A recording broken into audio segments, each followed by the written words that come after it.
We return now to our top story, Nord Stream 2, the extradition case of Volodymyr Z, and what could happen next. Joining me to break it all down is Roland Freudenstein, co-founder of the Brussels Freedom Hub. Good evening, Roland. Good evening, Aaron. Thanks for having me. Always a pleasure to have you. Now, Polish Prime Minister Donald Tusk says it's not in Warsaw's interest to hand over Volodymyr Z to any foreign country, and that, quote, the problem is not that Nord Stream 2 was blown up, but that it was built. What's the message he's trying to send here, and to whom? Well, first of all, it's not his decision whether the extradition takes place. It's the courts in Poland. And maybe he's happy about this, that he doesn't have to decide. But in any case, on political substance, he's absolutely right. And I think he's a bit unnerved by the current debate in Germany, part of which is, of course, some people accusing Ukraine of state terrorism because some Ukrainians, we don't know whether with the backing of the government or not, seem to have blown up the Nord Stream 2 pipeline. But, you know, what it really boils down to is exactly what Donald Tusk said. The problem is not blowing up the pipeline. The problem is that the pipeline was built. You mentioned that it's not Prime Minister Tusk's decision. In the same breath, he also says that it's up to the courts to finalise any extradition decision. So why is the government, why is Tusk making such strong political statements when ultimately this is a legal case? Well, because he feels very strongly about it. And I've read on social media how the current Polish opposition is accusing him of not having prevented the building of Nord Stream 2. Well, he couldn't have. This was, unfortunately, a lone decision by the German government at the time. Merkel is to blame, indeed. She bears the ultimate responsibility. And Tusk, I'm absolutely sure, even at that time, told her that she is wrong to push ahead with that project, which makes Europe more dependent on Russian energy and gives Putin additional cards to play in his power play. So I think he was right then. And he actually really believes these words, and he's right to utter them. And I want to talk about Angela Merkel in just a moment. But in 2020, you co-authored a paper titled The Case Against Nord Stream 2. You write, and I quote, the pipeline could jeopardise the overall energy security of Ukraine and worsen the geopolitical position of the country. Looking back now, was Nord Stream 2 a political project that put Kyiv at risk? Well, for Russia, it was. The problem was that many Germans, including business, including the government, including both Social Democrats and some conservatives, were maintaining for a long time that this is a purely business project without any strategic implications. That was wrong. And yes, I have the bitter satisfaction of having been right about this. What is the lesson that Europe, especially Germany, is learning right now off the back of what we're seeing with Nord Stream 2?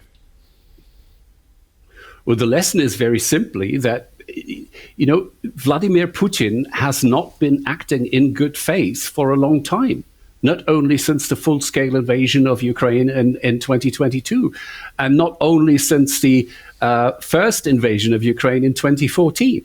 So, you know, the belief that you can do business with that man, and really all Russian business is somehow influenced by the government, is a big error, and I think we have plenty of evidence to corroborate that. You mentioned former German Chancellor Angela Merkel earlier. She's drawn backlash in recent days for suggesting Poland and Baltic countries blocked possible EU talks with Putin before the Ukraine war. How have those comments gone down in Berlin? Because in Poland, in Warsaw, there has been immense backlash to what she had to say. Yeah, I think there was a backlash in Germany as well. The German security community, as it's called, you know, experts, strategists, experts on military questions, experts on economic security, in their vast majority, have been criticizing Merkel's position on Putin for some time. And when she now implied that Poland and the Baltic states prevented her from proposing a new deal with Putin in June 2021, we are also appalled at the self-righteousness of Angela Merkel, who, she's saying this for one of two reasons, or maybe for both. First of all, she's pretending that further talks could have kept Putin from attacking Ukraine. And she's somehow claiming that she had a deal to follow up Minsk II, in which Putin didn't believe anymore, as she stated. So, what would that deal have been? Already Minsk II was unfair to Ukraine and treating Russia as a mediator, not as the aggressor. So if she wanted to present a deal to Putin that he believed in, it would have been even worse for Ukraine than Minsk II. So I don't know which is worse, that she believed talking helps against shooting, which is evidently not true, or she believes that she had a deal which would have thrown Ukraine even deeper under the bus, that Putin would have believed in. I honestly have no idea. And I tell you, the majority of German policy wonks is actually as appalled as I am about what she's saying, and also about what she's implying here. Now, while I have you, we're also seeing several EU countries tightening or considering tightening citizenship laws, including Germany, but also Poland, Italy, France. In your view, when it comes to migration, are we in a nativist era of European migration? Well, our societies realize that we cannot take in an unlimited number of migrants, especially uncontrolled migrants. And there is a second fact pertaining to exactly the development that you are now mentioning. Some governments have made it very easy to get speedy citizenship. Now, in a very interesting opinion poll recently, we've discovered in Germany that, in fact, the percentage of migrants intending to vote for the right-wing nationalist AfD party is basically the same as in the general population. Why is that?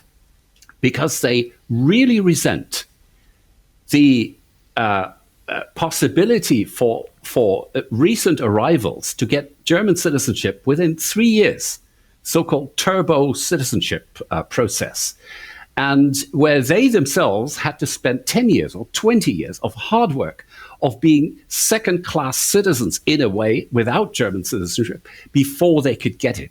So they really resent this fact. And I think Germany's move now to increase the number of years again, to go from minimum 3 years to minimum 5 years, is also motivated by this impression that some long-term migrants in Germany really resent the fact that it's become so easy to get a passport. Roland Freudenstein, co-founder of the Brussels Freedom Hub, thank you again so much for your time. Thank you. And that's all for World News tonight. Do stay with us here on TVP World for more. I'm Aaron Darman. Good night.